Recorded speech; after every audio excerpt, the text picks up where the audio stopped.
शिवाजी महाराज एक बहुत बड़े योद्धा होने के साथ साथ एक महान राजा भी थे। शिवाजी महाराज अपनी बहादुरी, रणनीति और प्रशासनिक कौशल के लिए प्रसिद्ध थे।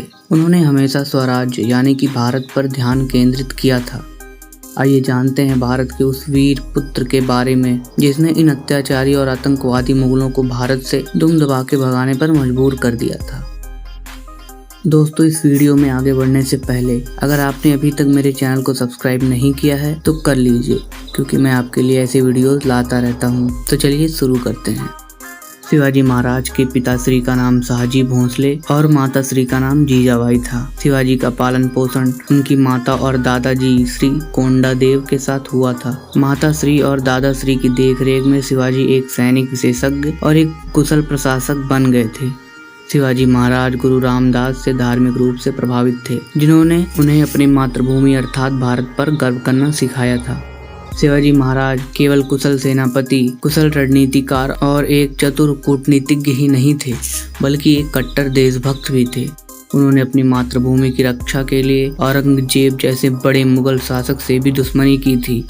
शिवाजी बहुत बुद्धिमान थे और उन्हें यह कतई मंजूर नहीं था कि लोग जात पात के झगड़ों में उलझे रहें। वह किसी भी धर्म के खिलाफ नहीं थे। उनका नाम भगवान शिव के नाम पे रखा गया था। शिवाजी महाराज ने एक शक्तिशाली नौसेना का निर्माण भी किया था, इसलिए उन्हें भारतीय नौसेना के पिता के रूप में भी जाना जाता है। अपने प्रारंभिक चरणों में ही उनको नौसैनिक बल के महत्व का एहसास हो गया था, क्योंकि उन्हें यकीन था कि यह डच, पुर्तगाली और अंग्रेजों सहित विदेशी आक्रमणकारियों से स्वतंत्र रखेगा और समुद्री डाकुओं से कोंकण तट की रक्षा भी करेगा। यहाँ तक कि उन्होंने जयगढ़, विजयदुर्ग, सिंधुदुर्ग और अन्य कई स्थानों पर नौसेना किलों का निर्माण भी किया था। क्या आपको पता है कि उनके पास 4 अलग अलग प्रकार के युद्धपोत भी थे, जैसे मंजूहस्म, पाल्स, गुराप्स, गलीबट्स।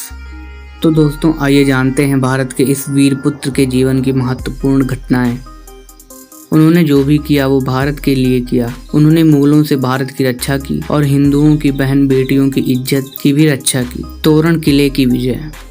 तोरण का किला मराठाओं के सरदार के रूप में शिवाजी द्वारा कब्जा किया गया पहला किला था। उन्होंने यह जीत महज 15 साल की उम्र में हासिल कर वीरता और दृढ़ संकल्प से अपने शासन की नींव रखी। तोरण की विजय ने शिवाजी को रायगढ़ और प्रतापगढ़ फतेह करने के लिए प्रेरित किया और इन विजयों के कारण बीजापुर के सुल्तान को चिंता हो रही थी कि अगला नंबर उसके किले का हो सकता है, और उसने शिवाजी के पिता शाहजी को जेल में डाल दिया था। शिवाजी युद्ध की रणनीति बनाने में माहिर थे और सीमित संसाधनों के होने के बावजूद युद्ध कौशल का परिचय उन्होंने तब दिया जब बहुत ही कम उम्र, मात्र 15 साल में तोरण किले पर कब्जा करके बीजापुर के सुल्तान को पहला तगड़ा झटका दिया था। 1655 आते आते उन्होंने एक के बाद एक कोंडन, जवली और राजगढ़ किले पर कब्जा कर धीरे धीरे संपूर्ण कोंकण और पश्चिमी घाट पर कब्जा जमा लिया था। ईस्वी 1659 में शिवाजी ने बीजापुर पर हमला करने की कोशिश की। फिर बीजापुर के सुल्तान ने अपने सेनापति अफजल खान को 20,000 सैनिकों के साथ शिवाजी को पकड़ने के लिए भेजा, लेकिन शिवाजी ने चतुराई से अफजल खान की सेना को पहाड़ों में फंसा लिया और बाघ के पंजे नामक हथियार से अफजल खान की हत्या कर दी थी। अंत में 1662 में बीजापुर के सुल्तान ने शिवाजी के साथ एक शांति संधि की और उन्हें अपने विजित प्रदेशों का एक स्वतंत्र शासक बना दिया था। कोंडाना किले की विजय। यह किला नीलकंठ राव के नियंत्रण में था। इसको जीतने के लिए मराठा शासक शिवाजी के कमांडर तानाजी और जय सिंह प्रथम के किला रक्षक उदयभान राठौड़ के बीच युद्ध हुआ था। इस युद्ध में तानाजी की मौत हो गई थी, लेकिन यह मराठा किला जीतने में कामयाब रहे थे। इन्हीं तानाजी के ऊपर एक फिल्म बनी है जो कि सुपरहिट हुई है। अब शिवाजी के राज्य अभिषेक के बारे में भी आप सबको बता दूं। सन 1674 ईस्वी में शिवाजी ने खुद को मराठा साम्राज्य का स्वतंत्र शासक घोषित किया और उन्हें रायगढ़ में छत्रपति शिवाजी के रूप में ताज पहनाया गया। उनका राज्याभिषेक मुगल सल्तनत के लिए चुनौती बन गया था। राज्याभिषेक के बाद उन्हें हैडवा धर्मोद्धार का अर्थात हिंदू धर्म के रक्षक का खिताब मिला था।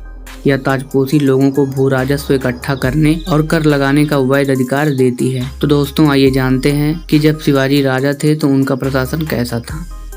शिवाजी का प्रशासन काफी हद तक डेक्कन प्रशासन प्रथाओं से प्रभावित था। उन्होंने 8 मंत्रियों को नियुक्त किया था, जिन्हें अस्त प्रधान कहा गया था, जो उन्हें प्रशासनिक मामलों में सहायता प्रदान करते थे। उनके शासन में पेशवा, सेनापति, मजूमदार, सुरनवीस, दबीर, न्यायाधीश ये सभी पद थे। शिवाजी ने महिलाओं के खिलाफ दृढ़ता से उन पर हुई हिंसा या उत्पीड़न का विरोध किया था। उन्होंने सैनिकों को सख्त निर्देश दिए थे, छापा मारते वक्त किसी भी महिला को नुकसान नहीं पहुंचना चाहिए। यहाँ तक कि अगर कोई भी सेना में महिलाओं के अधिकारों का उल्लंघन करते वक्त पकड़ा गया तो गंभीर रूप से उसे दंडित किया जाएगा। उनको पहाड़ों का चूहा भी कहा जाता था, क्योंकि वह अपने इलाके की भूगोलिक, गुरिल्ला रणनीतिक या गनिम कावा जैसे कि छापा मारना, छोटे समूहों के साथ दुश्मन पे हमला करना आदि अच्छी तरह से वाकिफ थे। उन्होंने कभी भी धार्मिक स्थानों या वहाँ पे रहने वाले लोगों के घरों में कभी भी छापा नहीं मारा। उनकी खासियत थी कि वह अपने राज्य के लिए बाद में लड़ते थे, पहले भारत के लिए लड़ते थे। उनका लक्ष्य था निःशुल्क राज्य की स्थापना करना और हमेशा से अपने सैनिकों को प्रेरित करना कि वह भारत के लिए लड़ें और विशेष रूप से किसी भी राजा के लिए नहीं। तो दोस्तों, आज के लिए बस इतना ही। उम्मीद है आपको शिवाजी महाराज जी के बारे में जानकर प्राउड फील हुआ होगा और आपको गर्व महसूस हुआ हो तो वीडियो को लाइक और चैनल को सब्सक्राइब भी कर लीजिए, क्योंकि मुझे इससे काफी मोटिवेशन मिलेगा और मैं आपके लिए ऐसी वीडियोस लाता रहूंगा। Thank you for watching.